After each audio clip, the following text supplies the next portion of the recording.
بسم الله الرحمن الرحيم. لا أقسم بيوم القيامة ولا أقسم بالنفس اللوامة أيحسب الإنسان أن لن نجمع عظامه بلى قادرين على أن نسوي بنانه بل يريد الإنسان ليفجر أمامه يسأل أيان يوم القيامة فإذا برق البصر وخسف القمر وجمع الشمس والقمر يقول الإنسان يومئذ أين المفر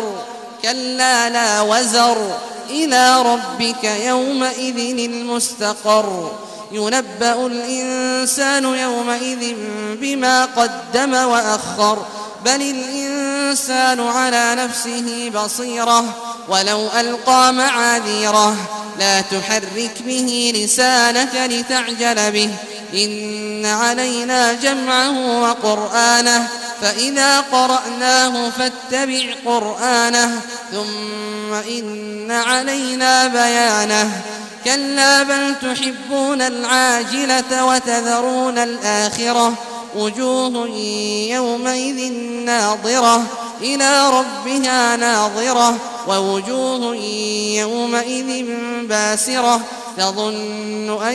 يفعل بها فاقرة كلا إذا بلغت التراقي وقيل من راق وظن أنه الفراق والتفت الساق بالساق إلى ربك يومئذ المساق فلا صدق ولا صلى ولكن كذب وتولى ثم ذهب إلى أهله يتمطى